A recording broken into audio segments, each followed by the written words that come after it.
Ang programang ito ay rated SPG. Striktong patnubay at gabay ng magulang ang kailangan. Maaaring may masiselang tema, lengguwahe, karahasan, sexual, horror o droga na hindi angkop sa mga... Po namin kung saan nagtatago si Balahadja pati mga kasama niya. Merong informant na nag-tip sa amin. Ready na rin po yung mga tao para ulihin sila. Saan niyo ko...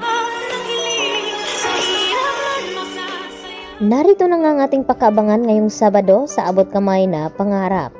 Nagkukunwari nga itong si Zoe na hindi niya narinig ang pinag-uusapan ni Moira at dito ni Balahadja na kinakailangan daw pauwiin ni Moira ang kanyang anak nang sa ganon ay maisagawa na nila ang pagligpit dito sa matanda.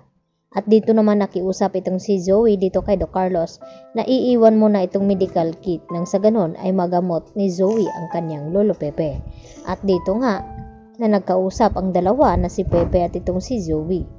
At talagang tumalab naman ang pakitang tao at pakipagbati ni Don Pepe dito nga kay Zoe. At sinabi niya nga dito ni Don Pepe kay Zoe na kahit anong mangyari ay apo niya rin ito.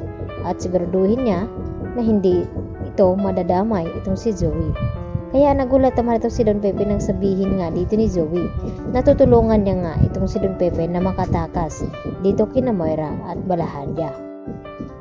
At nagpaplano na nga itong si Moira at si Balahadja kung papaano nila ililigpit itong si Don Pepe. Samantala, nakumpirma na nga ngayon ni RJ na magkasabwat nga itong si Balahadja at Moira dahil di umano itong si Balahadja ang inutusan ni Moira noon na itago itong hard drive ng CCTV footage ng nangyaring disgrasya dito ni RJ. Kaya walang duda na may kinalaman itong si Moira sa nangyaring pagkawala dito ni Don Pepe.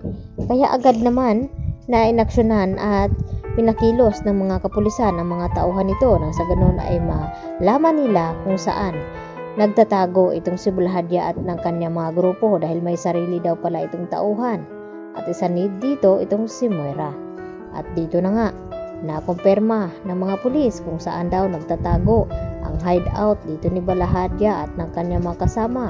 At anytime ay pwede na nga daw nila itong sugurin at hulihin. Nakahanda na rin daw ang mga tauhan ng mga pulis na sasama sa kanila. At ang gusto pang mangyari dito ni RJ, nasasama daw siya sa mga pulis na iligtas ang kanyang ama. Samantala, ito na nga ibinigay na nga ni Zoe itong makakatulong kay Don Pepe na makatakas. At sigurado daw na kung isasaksak daw ito ni Don Pepe sa kanila ay makakatulog daw ang mga ito. Subalit wala ngang matibay na lakas itong si Don Pepe na labanan niya itong sina Balahadja at Moira dahil ang gusto ngang mangyari na ililipat na nga nila ito ng pinaglalagyan itong si Don Pepe nang sa ganun ay maligpit na nga nila itong matanda. Maabutan pa nga ba nila RJ at ng mga pulis na maitakas nila itong si Don Pepe. At nalaman na nga ngayon ni Annalyn kung saan nagtatago ang mga kidnappers sa kanyang lolo. At dito naman na nagpaalam itong si Annalyn kay Doc Lindon na gustong mangyari din ito na gusto niyang sundan ng mga pulis kung saan pupuntahan kung nasaan ang kanyang lolo at makatulong sa pagligtas nito. At nag-aalala naman itong si Doc Lindon na baka mapahamak itong si Annalyn at sana raw ay walang makakaalam. Subalit baka dito naman haharang itong si Carlos Benitez na makamadamay itong kanyang anak na si Zoe. At nagtanong itong si Doc Ray Meneses dito kina RJ at Giselle na alam na ba daw ito ni Zoe. At wala namang balak itong si Giselle na ipaalam dito kay Zoe dahil alam niya kakampi siya ng kanyang ina. Yan lang po at marami pong salamat sa inyong panonood.